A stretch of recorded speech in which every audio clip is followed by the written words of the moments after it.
Good evening. First tonight, the discovery that could help the fight against a silent killer. Cambridge scientists have identified the fault in the gene that leads to an aggressive form of ovarian cancer.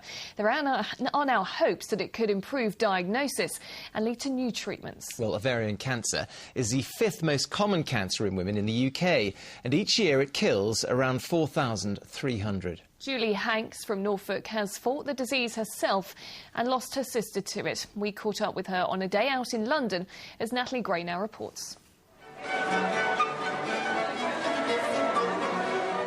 Julie Hanks is enjoying a girly day out in London, but behind the smiles lies so much heartache.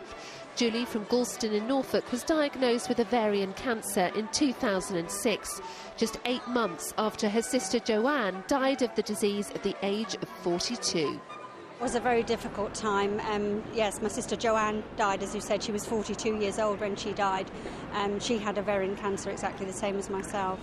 So, of course, when I was diagnosed just 8 months later, it was a terrible shock.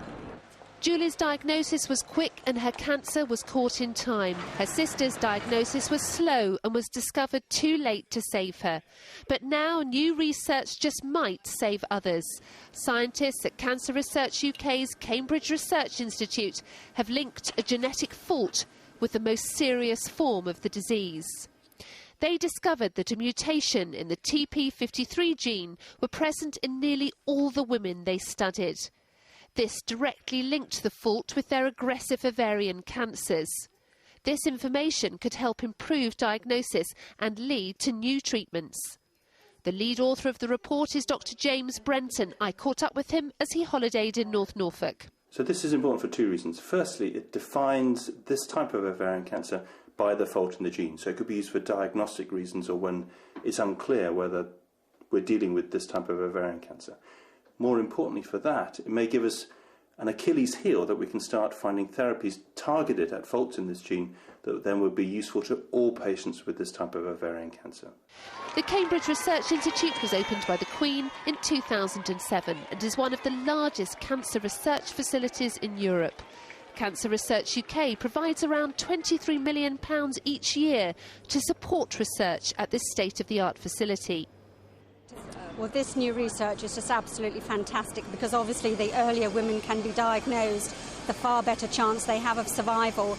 6,600 women like Julie Hanks are diagnosed with ovarian cancer every year.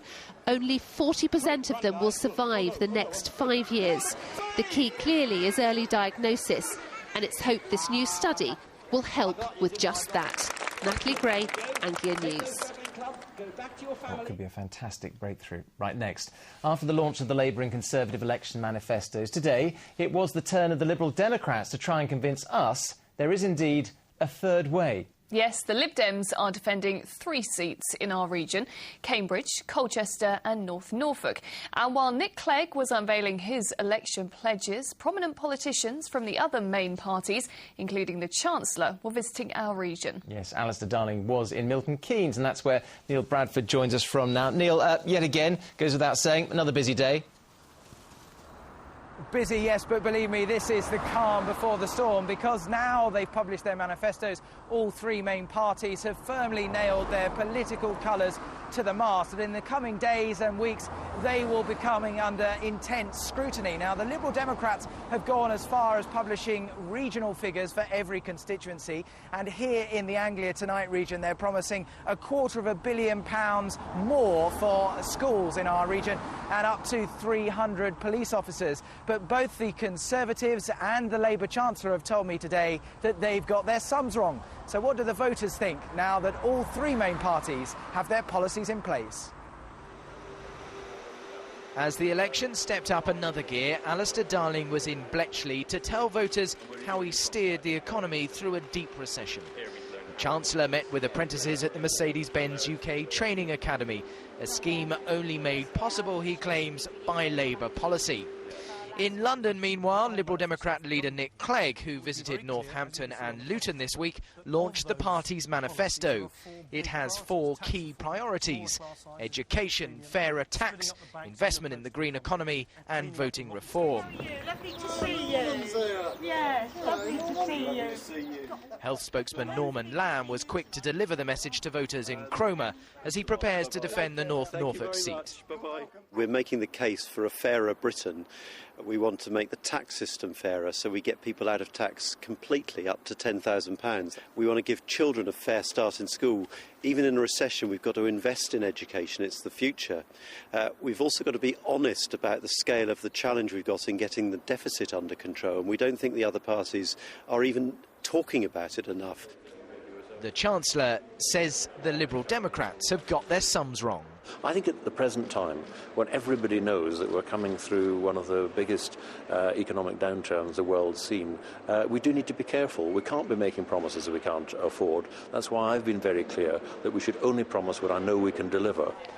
In Bedford, it was left to a rather less well-known Tory to attack the Lib Dems manifesto. Taking a break from canvassing, the Shadow Environment Secretary Nick Herbert had this to say.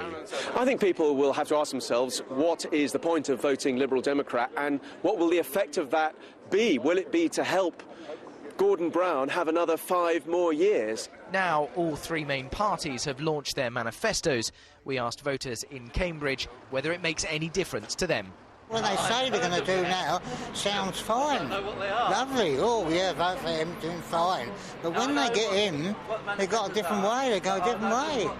One party that comes in is going to do exactly the same thing that the other party is doing. So I'm not really a politician, but I don't think it's going to make any difference.